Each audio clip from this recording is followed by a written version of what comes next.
Such a pretty day. Years ago, when I first got out to the West Coast, all you guys who are initiated know that I traveled from the East Coast to the West Coast as far as setting up shop, as far as setting down roots, as far as just starting anew. And as you guys know, I came out here by myself, but I ended up making quite a few friends. One of those friends in particular, she and I got really close. She was a California native. She showed me all around the city and introduced me to her friends and, just basically got me or helped me to get acclimated to the whole culture. We had a lot of things in common. Our birthdays were in the same month and yada, yada, yada. So we grew pretty close. So one day in us hanging out and just talking, she said, you know what, let's go to Las Vegas. Now, I had never been. And I guess that's just old hat for people here in LA because it's not far, If you live in LA, you pretty much have probably been to Las Vegas a time or two. So once she had heard that I had never been, she got excited.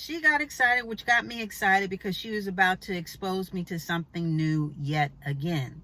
So without much preparation and a full gas tank, we hopped in the car and we decided to go to Las Vegas. Woo, woo! We were going to have a good old time. We were just going to hang out and yada, yada, yada. And then, turn around and come back. Two vibrant, single young ladies hitting the town by themselves. What could go wrong? So onward to Las Vegas. Woohoo! We hopped in her car and we left. Now, we left a little later than we should have. We were going to leave a lot earlier, but I don't remember what happened. I really don't. So by the time we left, it was already dark, but it was like early evening. And honey, you would have thought it was 3:30 on a Monday afternoon because the traffic was bumper to bumper. But out here, traffic and LA, they sort of go hand in hand. So we're playing music, we're getting into the vibe, we're laughing, just chit-chatting on our way there. And it takes a couple of hours, but not too long, and we get to Las Vegas. So when we get there, the lights hit you, right away, and you see all the fanfare. You see lots of people walking up and down the street. You see MGM and the Lion. You see Bellagio and the fountains. You see all this stuff on the strip that you hear about, but it's really a sight to behold. As it's not only visually striking to see all these colors and movement, but it can also be an assault on all your senses, you know what I mean? Because there's so much going on at once. So we parked somewhere, I believe, off the strip, and then we just walked. We went in and out of the hotels and the casinos and watched other people gamble. Then we got to the buffets. Now, if you've never been to Las Vegas, you always hear about not only, of course, the gambling and the shows, but the food. The food is off the chain. They say that you can just sort of sit down and eat all day if you want to because the buffets are not faking. Okay, it almost doesn't matter where you go as far as the hotels to eat because every hotel pretty much has their own buffet or some type of restaurant where you can almost eat yourself to infinity. But there are certain rankings, especially amongst those who have been there a time or two. And mixing with some of the people on the street, we did ask around where was the best place to, have a buffet or get something to eat, because by that time we were pretty hungry. So we were recommended a couple of spots, and we ended up at, I want to say MGM, but don't hold me to that. It was one of the hotels, one of the big ones. And so we sat down and we had like the prime rib and the something else and the yada yada with the dash of this and a side of that. And it was really good. So in us eating and relaxing for a minute, the time got away from us. So now it's getting late. And she does not really particularly want to drive so late. So we were trying to figure out, well, what should we do? Should we get a room or whatever? And in the meantime, there was a guy that was sort of eyeballing us. As we were leaving, he sort of stepped to us. Now, he seemed pretty innocent enough. I mean, what does that really mean in real life? He was a shorter guy, glasses, pretty unassuming, no flash, no real drip, just a regular type of dude. So one thing led to another, and we just started talking. And he seemed pretty nice. The conversation wasn't crazy, didn't go anywhere crazy, and he didn't say anything alarming. So He asked us where we were staying, and we just basically let him know we didn't have a room anywhere. We were trying to figure that out. And he very plainly proposed that we could stay with him. He said, oh, I got a hotel room. It's just me by myself, and you guys are welcome to stay in the room with me. No funny business. You can stay, and you can leave in the morning. So one of us was like, okay, cool. And the other one was like, maybe we should think about this. Now I'm going to give you 2 seconds to figure out who said what.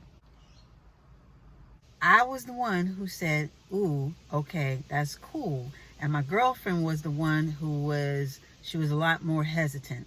Now, a little backstory. I consider myself an adventurer, so to speak. I do take precautions, but I'm more prone to take chances than not take a chance. I can be spontaneous. I think I'm good at improvising, and in doing that, I am open to a lot of things without prior planning. So, back to the main story. My girlfriend took me aside. She said, I don't know about this.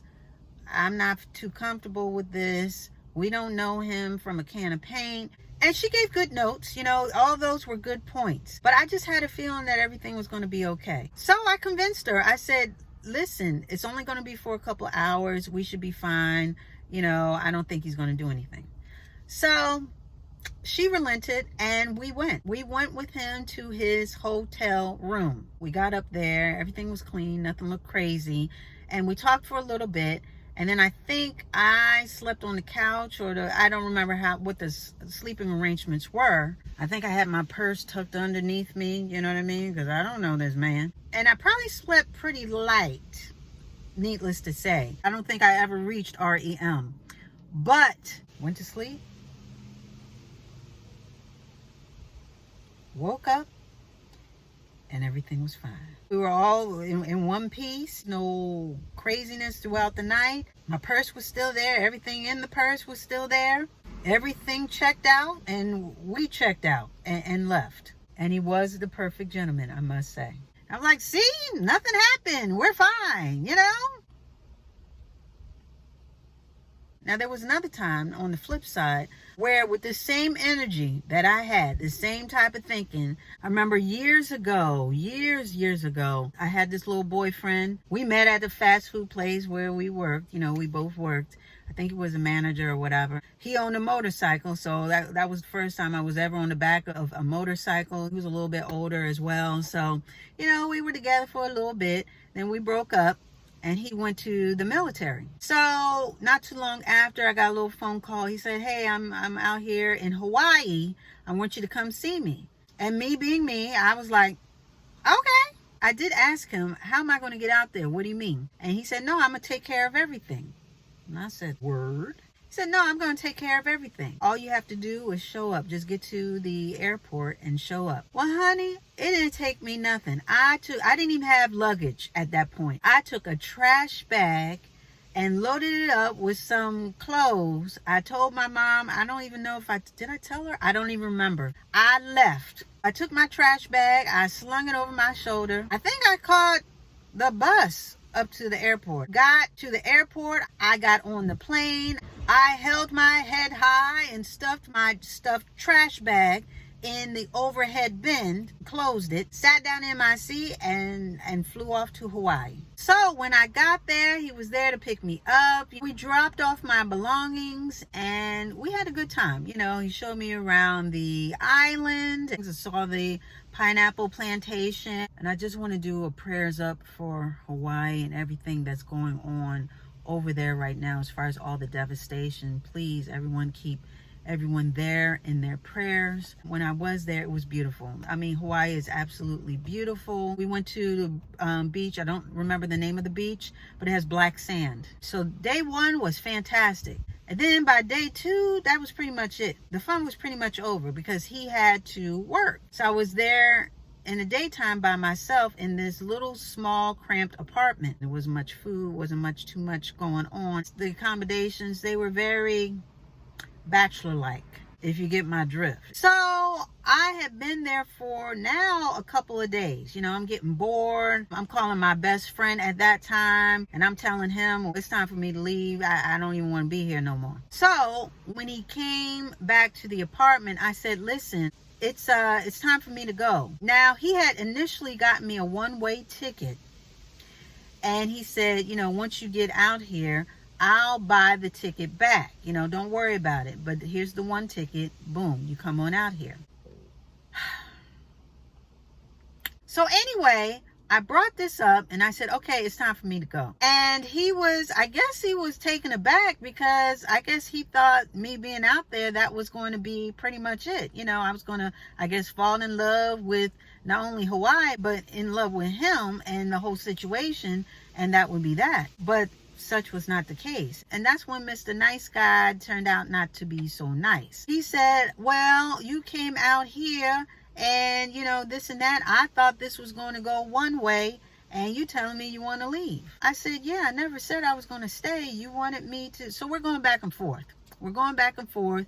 He's giving his perspective. I'm giving my perspective. And neither one is matching. So I basically said, I have to go back. I cannot stay out here. You know, what am I supposed to do out here? You know, you said to visit, keyword visit, and that's what I did. You know, we have been friendly up until then, you know, even after we had broken up. So I'm leaning on that aspect of our relationship for him to see that, you know what, it is time she wants to go. As a friend, I'm going to let her go. So I said, you're going to have to get me the other ticket. And he said, I'm not buying the other ticket. And he walked out. Well, honey, my life flashed before my eyes. All I can imagine is being stuck in Hawaii, no way back. I mean, I started panicking and I was upset. I was like, I don't know how I'm going to leave here. I called my best friend. I said, this man is, I don't know what's going on with him. He has an attitude. You know, how am I going to get back? You know, this and that. My friend, he's trying to calm me down. So he left, you know, for work and this and that. And so I'm in the apartment. And I'm like, you know what? I'm getting out of here. And I prayed and I said, Lord, please get me out of here. And this is early on in my faith. And in my desperation, I said, God, if you are real, I need you to get me out of this situation and get me back home. So after I did that prayer and I calmed myself down, do you know that he came back when he got back from work and came into the apartment? He sat down and he said, you know what? I've been thinking. I'll get you that ticket. He said, I'm going to buy you that ticket and you can leave tomorrow. I didn't have to beg. Well, at that point, I didn't have to beg. I didn't have to plead. He came in, he made that statement, and he went into the other room, and that was pretty much it. And true to his word, he bought the ticket. He apologized and let me go on my merry way. So why do I bring all of this up? I wanted to let y'all know that in spite of myself, God kept me. In spite of my bad decisions, God saw me through. And I know I've spoken about this before, just in the general sense, how God has kept me. But my testimony for today is a little bit more detailed. I wanted to give y'all a couple of instances where he actually came through and protected me. God covered me in the midst of my folly, protected me in my naivete. God came through. He has protected me and you through all of the foolishness and our hard-headedness. Those times when we should have gone left and we went right and everything went wrong. He protected us in spite of ourselves. So I had to come in here and, like I said, I know I gave y'all a generality in one of my videos as far as how good God is. He's covered me so many times I cannot even list them. But those are two instances where he showed up and showed out as far as he came through. Yep. That's my testimony for today. Like I said, when I prayed that prayer, and it was a prayer of desperation, but God massaged that man's heart and he got me that ticket. Prayer works and God is your lifeline. When you find yourself going through things, pray about it and reach out. He is the lifeline. He is the 911 call. Bad decisions, bad decisions. We've all made bad decisions. And even in your bad decisions, he will see you through. And with that, we are going to put a button on it.